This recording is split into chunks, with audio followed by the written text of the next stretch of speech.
पुराने जमाने का एक गांव था। गांव के बीचों बीच एक मस्जिद थी जहां से हर सुबह अजान की आवाज पूरे माहौल में गूंजती और लोगों के दिलों को सुकून देती। लेकिन इस गांव के हर घर में खुशहाली और रौनक नहीं थी। कुछ घर ऐसे भी थे जहां तंगी और दुख का साया गहरा था। ऐसे ही एक छोटे जर्जर कच्चे मकान में एक बूढ़ी औरत रहती थी। उसका नाम हलीमा था। कभी उसके पास जमीनें थी, सोने चांदी के गहने थे और लोग उसके घर की दावतों का जिक्र करते थकते नहीं थे। लेकिन वक्त ने करवट बदली। पहले उसके शौहर का इंतकाल हो गया, फिर उसके जवान बेटे की मौत हो गई। रही सही ताकत और सहारा दोनों उसी दिन छिन गए। रिश्तेदारों ने भी मौका पाकर उसकी जमीन और जायदाद हड़प ली। अब हालत यह थी कि हलीमा के पास न कोई दौलत थी न कोई सहारा। वो बूढ़ी और कमजोर थी, लेकिन जिंदगी का बोझ ढोने के लिए अमीर घरों में बर्तन मांजने और झाड़ू पोंछा करने जाती थी। उसका हर दिन मेहनत मशक्कत में गुजरता और जो चंद पैसे मिलते उसी से वो अपनी बेटी को पालती। उसकी बेटी का नाम मरियम था।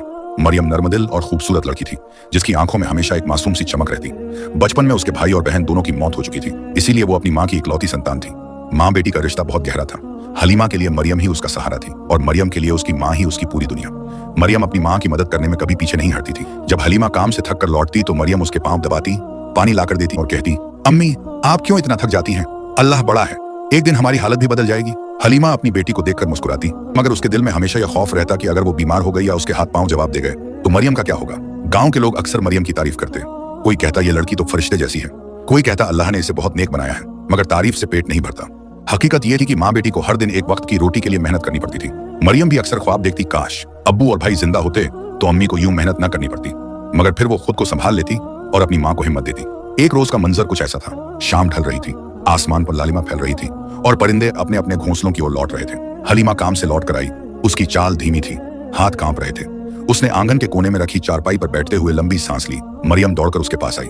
अम्मी आप बहुत थक गई है ना, मैं आपके लिए पानी लाती हूँ। हलीमा ने प्यार से बेटी का सिर सहलाया। मेरी गुड़िया, तू अगर मेरे साथ है तो मुझे किसी तकलीफ की परवाह नहीं। अल्लाह तुझ पर रहम करे। उस रात जब दोनों माँ बेटी ने रोटियों और दाल से पेट भरा तो हलीमा ने आसमान की तरफ देखा। तारों से भरा आकाश चमक रहा था। उसने दिल ही दिल में दुआ मांगी, ऐ अल्लाह मेरी मरियम को कभी तन्हा न करना, मेरी औलाद को सलामत रखना। मरियम ने अपनी माँ के कांपते हाथ थाम लिए। उसके दिल में एक अनकही दुआ थी, अल्लाह मेरी अम्मी को हमेशा मेरे पास रखे। अगली सुबह गांव की मस्जिद से अजान की सदा गूंज रही थी। आसमान पर सूरज धीरे धीरे उग रहा था और खेतों पर हल्की धूप बिखेर रहा था। मरियम ने अपनी माँ हलीमा को उठाया कि चलो अम्मी, नमाज का वक्त हो गया। मगर आज कुछ अजीब था। हलीमा का चेहरा पीला पड़ा हुआ था और उसकी सांसें भारी भारी चल रही थी। अम्मी आप ठीक तो हैं?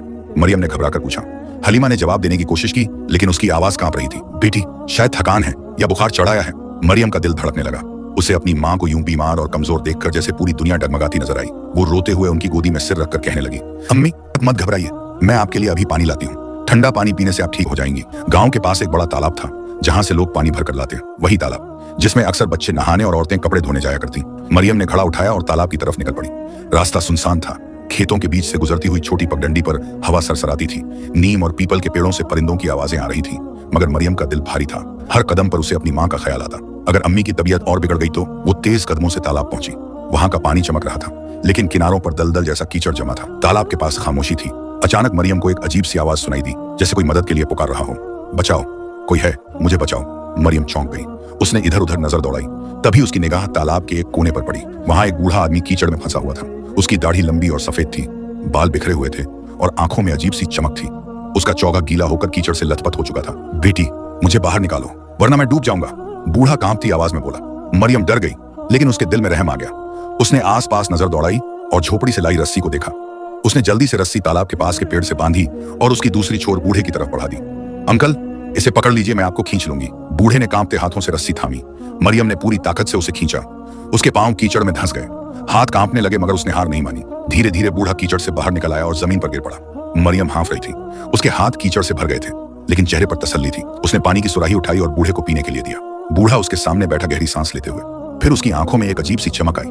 उसने मरियम की तरफ मुस्कुराकर कहा, बेटी तूने मेरी जान बचाई है, तेरी मदद का बदला मैं जरूर दूंगा। तू मेरे साथ चल, मैं तुझे वहां ले चलूंगा जहां सोने चांदी के खजाने हैं। तू रानी की तरह जी सकेगी। मरियम हैरान रह गई। उसने सीधा जवाब दिया, नहीं बाबा, मुझे इन चीजों की जरूरत नहीं, मैं तो बस अपनी अम्मी के लिए पानी भरने आई थी। बूढ़े की मुस्कान धीरे धीरे बदल गई। उसकी आंखों में अब रहम नहीं, बल्कि एक अजीब सी कठोरता उभर आई। तूने मेरा इनकार किया, तेरे जैसी नादान लड़की को मैं सबक सिखाऊंगा। अचानक उसने अपना हाथ घुमाया और मरियम के चारों ओर धुआं सा छा गया। मरियम चीखने लगी, लेकिन उसकी आवाज धुंधले बादलों में खो गई। उसकी देह कांप उठी और पलक झपकते ही वो इंसान नहीं रही, बल्कि एक छोटा सा सफेद खरगोश बन गई। मरियम ने अपने पंजों की तरफ देखा। कान लंबे हो चुके थे और आवाज इंसानी थी, मगर शरीर पूरा खरगोश का। या अल्लाह, ये मुझ पर क्या मुसीबत आई। वो रो पड़ी। बूढ़ा, जो दरअसल एक जादूगर था, जोर से हंस पड़ा। अब तू मेरी कैदी है। तेरी माँ तुझको ढूंढ ढूंढ कर थक जाएगी, लेकिन तुझे कभी नहीं पाएगी। उसने खरगोश बनी मरियम को उठाया और अपने साथ लेकर तालाब से गायब हो गया। मरियम के हाथ से पानी का घड़ा वहीं कीचड़ में गिर पड़ा और दूर उसके छोटे घर में बैठी बूढ़ी हलीमा अपनी बेटी का इंतजार करती रही। गांव के तालाब से जादूगर मरियम को खरगोश की शक्ल में उठाकर अपने साथ ले गया। मरियम ने रास्ते भर चारों ओर देखा। उसकी आंखों में डर था, दिल में अम्मी की याद और जुबान पर सिर्फ एक दुआ, या अल्लाह मेरी अम्मी मेरी तलाश करती होंगी, उन्हें हिम्मत दे और मुझे बचा ले। जादूगर का कद बहुत ऊंचा था। उसके हाथ में एक लंबी छड़ी थी जिस पर काले रंग के सांप लिपटे हुए थे। उसकी आंखें कभी नीली कभी लाल चमकने लगती। जैसे ही वो अपने कदम उठाता, धरती कांपती और हवा में सर्दी की लहर दौड़ जाती। कुछ ही देर में वो दोनों गांव की सरहद पार कर गए। अब उनके सामने घना जंगल था। जंगल के पेड़ आसमान को छूते थे। उनके बीच से धूप जरा सी छन कर आती, जंगली जानवरों की आवाजें डराती। मरियम का छोटा सा दिल धड़क रहा था। काफी देर बाद जादूगर एक ऊंचे पहाड़ के सामने रुका। पहाड़ की चोटी पर एक अजीब सा महल था, पत्थरों से बना हुआ, मगर दरवाजों और खिड़कियों पर सुनहरी नक्काशी। उसके ऊपर काले झंडे लहरा रहे थे। जैसे ही जादूगर ने अपनी छड़ी हवा में घुमाई, पहाड़ की चोटी से बिजली सी कौंधी और महल का भारी दरवाजा अपने आप खुल गया। आजा, अब तू मेरी मेहमान है, जादूगर ने कुटिल मुस्कान के साथ कहा। महल के अंदर अंधेरा फैला हुआ था। दीवारों पर जलते मशालें टंगी थीं, जिनकी लौ नीली थी। जमीन पर काले पत्थर बिछे थे और उनके बीचों बीच लाल रंग की रहस्यमय आकृतियां बनी थीं। जैसे ही मरियम को अंदर रखा गया, महल में चारों तरफ से अजीब सी फुसफुसाहट गूंजने लगी, जैसे परछाइयां भी बोल रही हों। जादूगर ने एक बड़े हॉल में मरियम को रख दिया। फिर ऊंचे सिंहासन पर बैठकर बोला, सुन लड़की, तूने मेरी जान बचाई लेकिन मेरे खजाने को ठुकराया। अब तुझे एक आखिरी मौका देता हूं। अगर तू चाह ले तो मैं तुझे इस महल की रानी बना दूंगा। सोने के कपड़े पहन, हीरे जवाहरात से सज और अपने पैरों के नीचे नौकर चाकर देख। तेरी माँ भी आराम की जिंदगी जिए।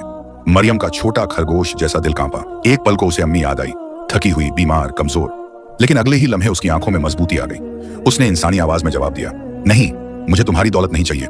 मेरी अम्मी का सहारा बनना तुम्हारे बस की बात नहीं। मुझे बस मेरी अम्मी चाहिए। जादूगर की आंखों में गुस्से की लपटें चमक उठी। उसने जमीन पर छड़ी पटकी। पूरे महल में जमीन हिलने लगी, झूमर कांपने लगे और हवा में डरावनी गूंज फैल गई। तूने मेरा इनकार किया, वो गरजा। अब तू हमेशा के लिए इस शक्ल में रहेगी। खरगोश बने रहना ताकि तू समझ सके कि जादूगर की बात ठुकराने का अंजाम क्या होता है। उसने मरियम पर ऐसा जादू किया कि अब उसका इंसानी शरीर पूरी तरह मिट चुका था। वो एक बोलने वाला खरगोश बन गई, जिसमें इंसान का दिमाग तो था लेकिन शक्ल सूरत हमेशा के लिए बदल चुकी थी। मरियम ने रोकर कहा, अल्लाह गवाह है, मैं तेरे लालच में नहीं आई। चाहे तू मुझसे सब कुछ छीन ले, मगर मेरा यकीन तू नहीं तोड़ सकता। जादूगर और जोर से हंस पड़ा। उसकी हंसी पूरे महल में गूंज उठी। फिर उसने अपनी छड़ी हिलाई और बोला, अब तेरा अंजाम एक व्यापारी तय करेगा। मैं तुझे उसके हाथ बेच दूंगा। देखते हैं वहां तू किस कदर अपनी हिम्मत संभाल पाती है। इतना कहते ही उसने मरियम को पिंजरे में बंद किया और महल से बाहर निकल पड़ा। मरियम का दिल रो रहा था। उसके दिमाग में बस एक ही तस्वीर थी, अपनी बूढ़ी माँ की, जो इस वक्त छोटे से घर में अकेली बैठी अपनी बेटी का इंतजार कर रही थी। गांव और खेतों से दूर सुनसान रास्ते पर जादूगर मरियम को लोहे के पिंजरे में कैद करके ले जा रहा था। पिंजरे की सलाखें इतनी मजबूत थीं कि मरियम अपने छोटे पंजों से उन्हें हिला भी नहीं सकती थी। उसकी आंखों से आंसू बह रहे थे और दिल में बस एक ही सदा गूंज रही थी, अम्मी मैं कहां चली गई? आप मुझे क्यों नहीं पुकार रही? जादूगर ने लंबा सफर तय किया और आखिरकार एक बड़े शहर के बाजार में पहुंच गया। यह शहर अपने व्यापार के लिए मशहूर था। यहाँ दूर दराज के ताजिर अपने माल लेकर आते और सौदे करते। बाजार रंग बिरंगा और शोरगुल से भरा हुआ था। कोई मसालों की दुकान पर चिल्ला रहा था, कोई घोड़े और ऊंट बेच रहा था, कोई रेशम और कपड़े के ढेर दिखा रहा था। भीड़ भाड़ के बीच जादूगर अपने काले चौघे में और भी खतरनाक लग रहा था। वो सीधा एक बड़े व्यापारी के पास पहुंचा। उस व्यापारी का नाम ताजिर अब्दुल रहमान था। उसके पास कई नौकर चाकर, गाड़ियां और गोदाम थे। उसका चेहरा चौड़ा, दाढ़ी घनी और आंखों में दुनियादारी की चमक थी। वो मोल तोल में माहिर था और हमेशा फायदे का सौदा करता था। जादूगर ने कहा, ऐ ताजिर, मेरे पास एक अनमोल चीज है, एक ऐसा खरगोश जो बोल सकता है, इंसानों की तरह सोच सकता है। इसे खरीद लो, तेरे काम आएगा। अब्दुल रहमान ने हैरानी से पिंजरे की तरफ से देखा। मरियम जो खरगोश बनी हुई थी चुपचाप बैठी थी। उसकी आंखों में डर भी था और इज्जत भी। ताजिर पहले तो हंसा, अरे बाबा, खरगोश भी कभी बोलते हैं?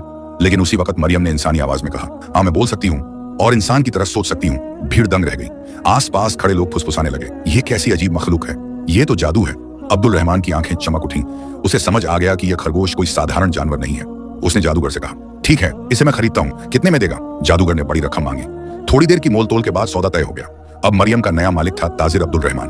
ताजिर का घर और बेटे अब्दुल रहमान शहर के अमीरों में गिना जाता था।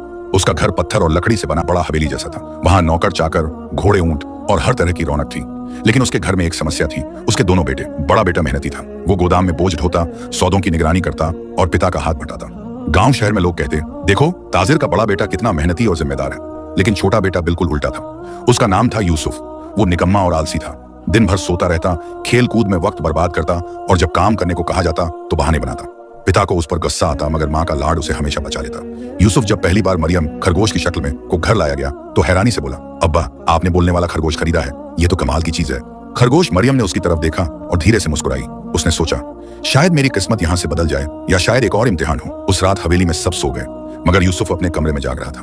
पिंजरे में रखा खरगोश उसकी तरफ देखने लगा। फिर धीरे से इंसानी आवाज में बोला, यूसुफ, अगर तू मेरी बात मानेगा तो मैं तुझे इतना अमीर बना दूंगा कि तेरा अब्बा भी तुझ पर फख्र करेगा। यूसुफ की आंखें हैरानगी से फैल गईं। तू खरगोश होकर मुझे अमीर बनाएगा? यह कैसे मुमकिन है? मरियम ने गंभीर आवाज में कहा। अल्लाह की कसम, यह सच है, लेकिन शर्त यह है कि तू मुझे अपनी दोस्त समझे और मुझ पर यकीन रखे। यूसुफ कुछ देर सोचता रहा। उसका आलसी दिल लालच में आ गया। वो बोला, ठीक है, मैं मानता हूँ, तू मुझे अमीर बना दे। मरियम ने अपनी आंखें बंद की और एक लंबी सांस ली। उसके दिल में दर्द था, लेकिन साथ ही उम्मीद भी।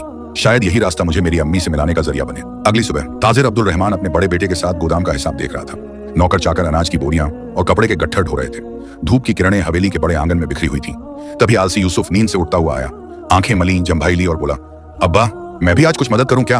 अब्दुल रहमान ने गुस्से से घूरा। तू और मदद? रहने दे, तेरे बस का नहीं, तू तो निकम्मा है। यूसुफ ने चुपचाप नजरें झुका ली, लेकिन अंदर ही अंदर उसका दिल जल रहा था। रात की मरियम की बातें उसके दिमाग में गूंज रही थी। अगर तू मेरी बात मानेगा तो मैं तुझे अमीर बना दूंगी। उसने मौका पाते ही अपने कमरे में रखे पिंजरे की तरफ देखा। खरगोश मरियम वहीं बैठी थी।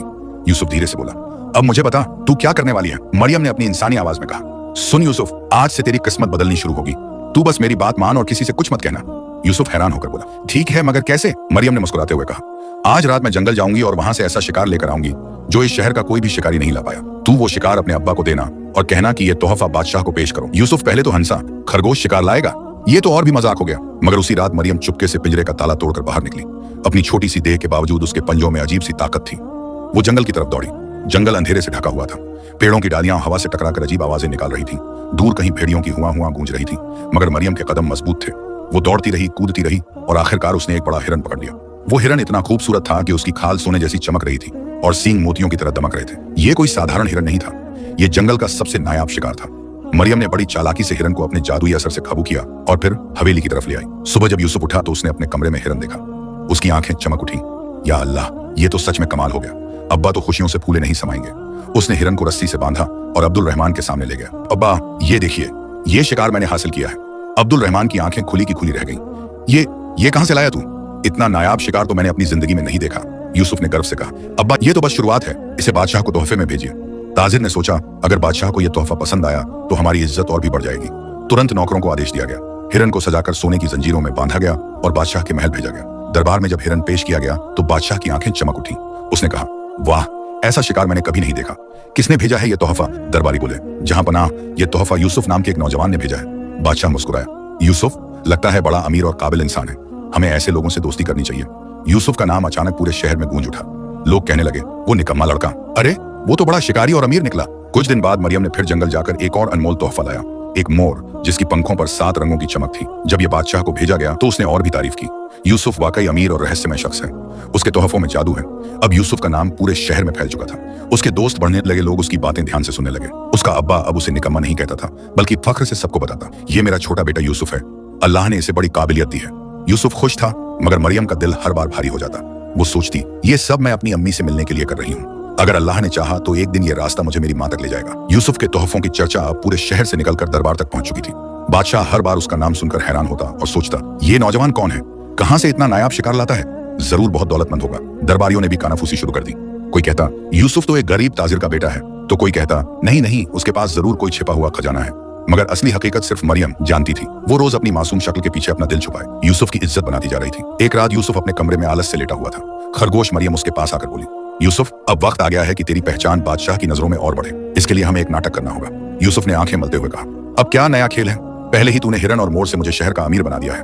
मरियम ने गहरी सांस ली और बोली, इस बार तुझे दरिया में जाना होगा और मैं ऐसा इंतजाम करूंगी कि तू शहजादी से मिल सके। यूसुफ का मुंह खुला का खुला रह गया। शहजादी? बादशाह की बेटी? अरे वो तो आसमान का तारा है और मैं तो। मरियम ने बात काट दी, खामोश, तू बस मेरी बात मान, बाकी सब मैं संभाल लूंगी। सुबह का वक्त था। सूरज की किरणें पानी पर सुनहरी चमक बिखेर रही थी। शहर के बाहर बहने वाला बड़ा दरिया कलकल करता हुआ बह रहा था। दूर तक हरे भरे किनारे और झूमते हुए पेड़ उसका नजारा और भी खूबसूरत बना रहे थे। मरियम यूसुफ को दरिया के किनारे ले गई, फिर बोली, अब तू यहाँ कपड़े उतार कर नहाने जा, मैं बाकी सब देख लूंगी। यूसुफ घबरा गया। अरे कपड़े उतार कर? अगर कोई देख ले तो? मरियम ने हंसकर कहा, बेवकूफ, यही तो योजना है। तू पानी में होगा और मैं तेरे कपड़े गायब कर दूंगी। जब बादशाह के लोग आएंगे तो कहेंगे कि तेरे कपड़े चोरी हो गए, फिर तू नए और शाही कपड़ों में उनके सामने आएगा। यूसुफ ने मजबूरी में हामी भर दी। वो दरिया में उतर गया। पानी ठंडा था और वो डरते डरते नहा रहा था। तभी खरगोश मरियम ने उसके कपड़े उठाए और उन्हें झाड़ियों में छुपा दिया। थोड़ी ही देर में बादशाह का काफिला उसी रास्ते से गुजरा। घोड़े, हथियारबंद सिपाही और शाही पालकी जिसमें शहजादी बैठी थी। अचानक सिपाहियों ने दरिया के बीच यूसुफ को देखा। उन्होंने आवाज लगाई, अरे ये कौन नौजवान पानी में नहा रहा है? इसके कपड़े कहाँ हैं? यूसुफ ने शर्माते हुए कहा, मेरे कपड़े चोरी हो गए हैं, कोई दुष्ट इन्हें उठा ले गया। सिपाही हंस पड़े, लेकिन शहजादी ने अपनी पालकी से पर्दा हटाकर देखा। उसकी आंखें यूसुफ पर पड़ी। यूसुफ का चेहरा गोरा, आंखों में मासूमियत और कदो कामत नौजवानी से भरा हुआ था। शहजादी के दिल में एक हल्की सी हलचल हुई। उसने सिपाहियों को आदेश दिया, इस नौजवान को नए कपड़े दो और दरबार में बुलाओ। सिपाहियों ने यूसुफ को शाही कपड़े पहनाए, रेशमी कुर्ता, सुनहरी बेल्ट और सिर पर पगड़ी। जैसे ही उसने वो कपड़े पहने, उसकी शक्ल सूरत और भी निखर गई। अब वो किसी अमीरजादे से कम नहीं लग रहा था। शहजादी ने मुस्कुराकर कहा, तो तुम वही यूसुफ हो जिसने हमारे दरबार को इतने अनमोल तोहफे भेजे हैं? यूसुफ ने झुककर कहा, जी शहजादी, अल्लाह का करम है। उसकी आवाज में अब आत्मविश्वास था। शहजादी ने उसकी तरफ गौर से देखा। उसके दिल में एक अनकही मोहब्बत की चिंगारी जाग उठी। और यूसुफ, वो खुद भी हैरान था कि इतनी ऊंचाई पर पहुंच गया है। पास ही झाड़ियों में छिपी खरगोश मरियम ने यह सब देखा और अपने दिल में फुसफुसाई, अल्लाह, मेरी कुर्बानियों का फल यूसुफ को मिल रहा है। बस अब मेरी अम्मी तक का रास्ता भी खुल जाए। यूसुफ का नाम अब सिर्फ एक आम नौजवान का नाम नहीं रहा, बल्कि बादशाह की नजरों में वो एक अजीबोगरीब, दौलतमंद और नेक दिल शख्स बन चुका था। अगले ही दिन दरबार में शाही ऐलान हुआ। मुनादी करने वाला ऊंची आवाज में चिल्लाया, ए लोगो, सुन लो सुन लो, बादशाह हिंद का हुक्म है कि जिसने हमारे दरबार को अनमोल तोहफे भेजे हैं, वो नौजवान यूसुफ आज शाही मेहमान के तौर पर दरबार में बुलाया जाएगा। लोग चौंक उठे, अरे यूसुफ, वो तो निकम्मा और आलसी लड़का था। हाँ, लेकिन अब तो लगता है उसके पास छुपा खजाना है। हर जबान पर यूसुफ का नाम था। यूसुफ घर लौटा तो घबराया हुआ था। उसने खरगोश मरियम से कहा, अब क्या होगा? बादशाह पूछेगा कि मेरे पास इतनी दौलत कहां से आई? अगर सच मालूम हो गया तो मेरी गर्दन उतर जाएगी। मरियम ने शांति से जवाब दिया, डर मत, सब कुछ मैंने सोचा हुआ है। बादशाह तुझसे सवाल करेगा, लेकिन तुझे वही जवाब देना है जो मैं सिखाऊंगी, बाकी धोखा मैं संभाल लूंगी। यूसुफ ने सिर झुका लिया। अब उसकी उम्मीद सिर्फ इसी अजीब खरगोश पर थी। दरबार में शान और शौकत की कोई कमी न थी। संगमरमर के फर्श, सोने से जड़ी कुर्सियां और बीच में बैठा हुआ बादशाह, ताज उसके सिर पर जगमगा रहा था। उसके दाईं तरफ शहजादी बैठी थी, रेशमी परिधान में, जैसे चांदनी में खिला हुआ फूल। यूसुफ दरबार में पहुंचा। उसके कदम कांप रहे थे, लेकिन जब शहजादी की नजर उस पर पड़ी तो उसने हल्की सी मुस्कान दी। वो मुस्कान यूसुफ के दिल को हिम्मत दे गई। बादशाह गरजती आवाज में बोला, ऐ नौजवान, तू कौन है? कहां से आया है? तेरे पास ये अनमोल तोहफे कहां से आते हैं? यूसुफ ने वही जवाब दिया जो खरगोश ने सिखाया था, जहां पनाह अल्लाह का करम है। मेरी जमीनें, मेरे नौकर और मेरे कारवां बहुत दूर तक फैले हैं। जो कुछ भी आपके कदमों में है वो मेरे घर का छोटा सा हिस्सा है। दरबार में सरगोशियां शुरू हो गई। क्या इतने अमीर घराने का वारिस है? वाह, और इतना सादा और शरीफ भी। शहजादी की आंखों में अब सिर्फ यूसुफ का चेहरा था। वो सोचने लगी, कितनी शान है और कितनी मासूमियत भी। यही इंसान मेरा हमसफर होना चाहिए। शाम होते ही उसने अपने वालिद बादशाह से कहा, अब्बा जान, मैं आपसे इजाजत चाहती हूँ कि मेरी शादी उसी नौजवान यूसुफ से कर दी जाए। बादशाह पहले हैरान हुआ, लेकिन फिर बोला, अगर मेरी बेटी की खुशी उसी में है तो मुझे क्या एतराज, लेकिन पहले हमें उसकी दौलत अपनी आंखों से देखनी होगी। यह सुनते ही यूसुफ के होश उड़ गए। वो महल से बाहर आते ही खरगोश से चीख पड़ा, मरियम, अब तो हम गए काम से। बादशाह मेरी दौलत देखने आना चाहता है। मेरे पास तो न घर है न जमीन। सब झूठा था। खरगोश ने उसकी तरफ गौर से देखा और कहा, यूसुफ, तू बस मुझ पर यकीन रख। अल्लाह ने मुझे तेरी मदद के लिए भेजा है। मैं ऐसा महल और ऐसी जमीन दिखाऊंगी कि बादशाह भी दंग रह जाएगा। यूसुफ ने कांपती आवाज में पूछा, लेकिन कहां से लाएगी वो सब? खरगोश की आंखों में अजीब चमक थी। जहां तेरा असली हक है वहीं से। उस रात जब सब सो गए, खरगोश मरियम अकेली निकल पड़ी। वो जानती थी कि असली राज अब भी उसी जादूगर के पास है जिसने उसकी जिंदगी छीन ली थी। उसकी आंखों से आंसू बहते रहे। या अल्लाह, अगर मेरी मेहनत और मेरी सच्चाई में कोई ताकत है तो मुझे वो रास्ता दिखा दे जिससे मैं यूसुफ को शर्मिंदा होने से बचा सकूं और मेरी अम्मी को फिर से गमों से छुटकारा दिला सकूं। हवा ठंडी थी, रात काली थी और दूर कहीं से जादूगर की हल्की सी हंसी गूंज रही थी। सुबह सुबह शाही नगाड़ों की आवाज से पूरा शहर गूंज उठा। लोग अपने घरों की खिड़कियों से झांक कर देखने लगे। शाही सिपाही गलियों में घूमते हुए ऐलान कर रहे थे, सुनो सुनो, आज बादशाह हिंद अपने पूरे शाही लश्कर के साथ यूसुफ की जायदाद देखने जाएगा। लोग हैरत में पड़ गए। अरे यूसुफ, वो तो निकम्मा लड़का था। अब देखो बादशाह उसकी दौलत देखने जा रहे हैं। सचमुच अल्लाह जिसे चाहता है उसकी तकदीर बदल देता है। यूसुफ का दिल बुरी तरह कांप रहा था। वो खरगोश मरियम के पास गया और फुसफुसाया, मरियम, अब तो हमारा राज खुलकर सामने आ जाएगा। अगर बादशाह को पता चल गया कि मेरे पास कुछ नहीं है तो मेरी जान ले लेगा। मरियम ने उसकी आंखों में देखते हुए नरमी से कहा, यूसुफ, मैंने तुझसे कहा था ना, बस भरोसा रख। आज मैं ऐसा मंजर तैयार करूंगी कि बादशाह भी दंग रह जाएगा। दोपहर होते ही बादशाह का शाही काफिला शहर से बाहर निकल पड़ा। आगे आगे सिपाही, पीछे शाही हाथी और बीच में बादशाह की सुनहरी पालकी, जिसके एक तरफ शहजादी बैठी थी। उसके चेहरे पर हल्की सी मुस्कान थी, जैसे वो पहले ही अपना फैसला कर चुकी हो। यूसुफ इस काफिले के साथ था, मगर उसके कदम भारी थे। उसके दिल में बस यही ख्याल घूम रहा था, या अल्लाह, अगर इस खरगोश की बात झूठ निकली तो मैं कहां जाऊंगा। खरगोश मरियम आगे आगे दौड़ती जा रही थी। वो दरबारियों और सिपाहियों को कहती, जल्दी चलो जल्दी, तुम्हें हमारे मालिक की जायदाद दिखानी है। सिपाही हैरत से एक दूसरे को देखते और हंसते, अरे, एक खरगोश हमारा रास्ता दिखा रहा है, ये कैसे अमीर मालिक का नौकर है। मगर जैसे जैसे काफिला आगे बढ़ता गया, मंजर बदलता गया। पहले जंगल नजर आया, फिर अचानक खरगोश ने जमीन पर अपने पंजे रगड़े। देखते ही देखते पेड़ों के बीच से एक शानदार महल उभर आया। उस महल की दीवारें चमकती थीं जैसे उनमें चांदी जड़ी हो। दरवाजों पर सोने के नक्शे बने थे। चारों तरफ बाग बगीचे थे जिनमें अनार, अंगूर और खजूर के पेड़ लदे हुए थे। पानी के फव्वारे हवा में नाचते थे और संगमरमर की सीढ़ियां सूरज की रोशनी से दमक रही थी। बादशाह ने अपनी आंखें मल लीं। अरे, मैंने तो ऐसा महल अपने जीवन में नहीं देखा।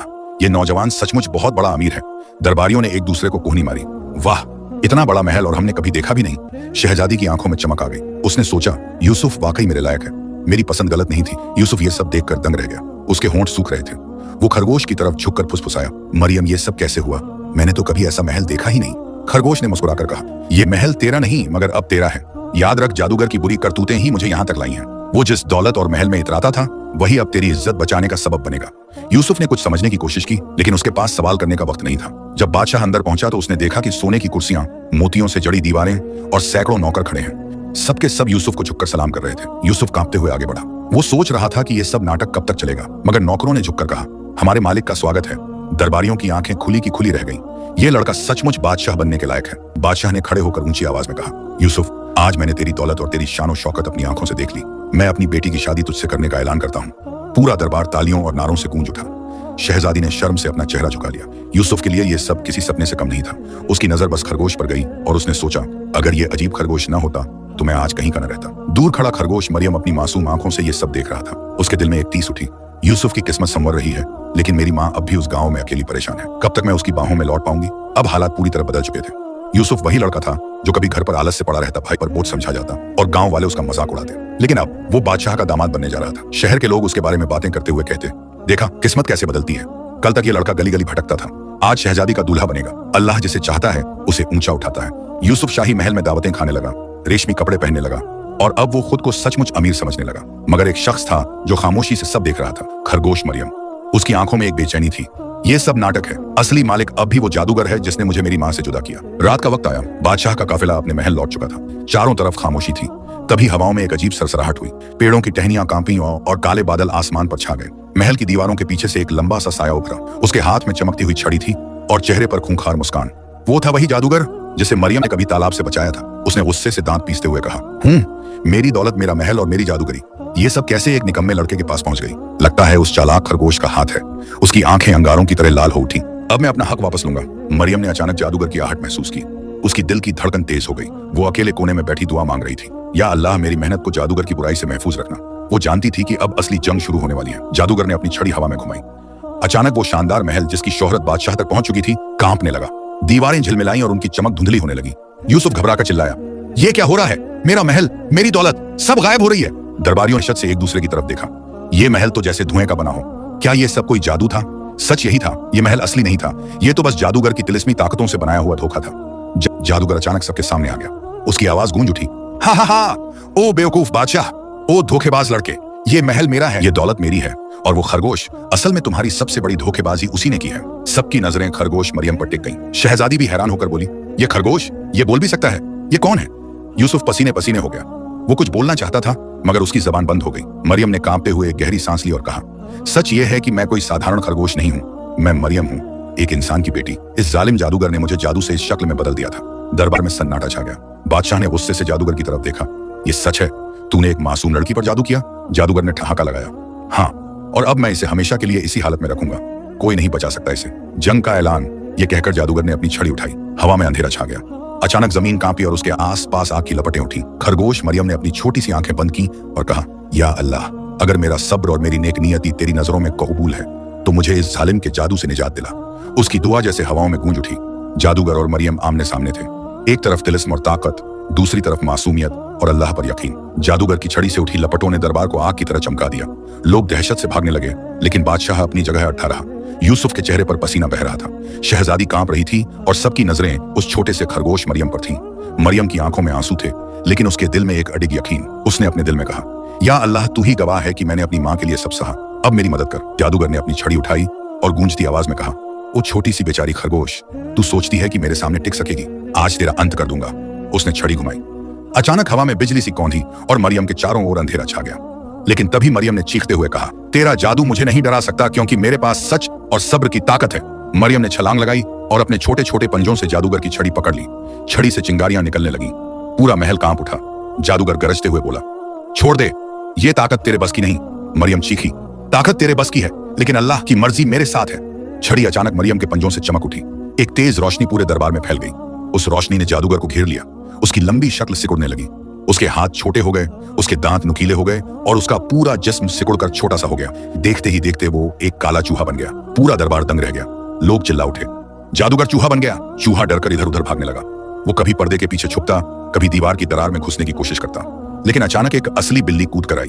उसकी आंखें चमक रही थीं और उसके नुकीले पंजे तैयार थे। चूहा चीखा, मुझे बचाओ, मैं जादूगर हूं, मैं तुम्हें दौलत दूंगा। लेकिन बिल्ली ने एक झपट्टे में उसे पकड़ लिया और अपने दांतों के बीच दबाकर खा गई। दरबार गूंज उठा। अल्लाह की रहमत, जालिम का यही अंजाम होता है। जैसे ही जादूगर का अंत हुआ, छड़ी से निकली लाल रोशनी मरियम पर पड़ी। उसका छोटा सा शरीर कांपने लगा। उसके पंजे लंबे हो गए, कान छोटे हो गए और उसकी आंखों में इंसानी चमक लौट आई।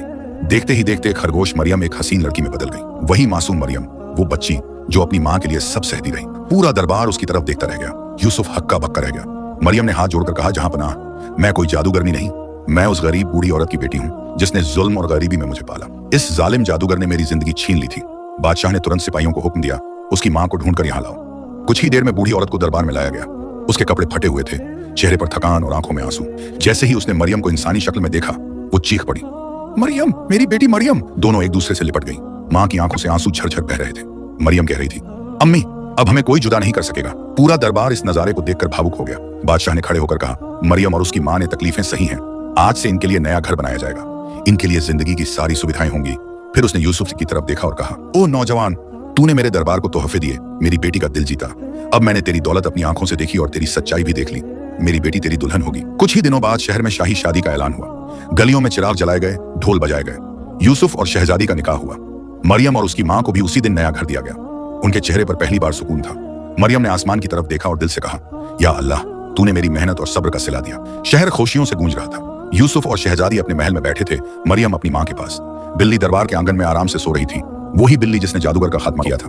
और हवा में सिर्फ एक सदा गूंज रही थी, जालिम चाहे जितना ताकतवर हो, लेकिन सब्र और सच्चाई के आगे उसका अंजाम हमेशा बुरा ही होता है। कहानी का अंत।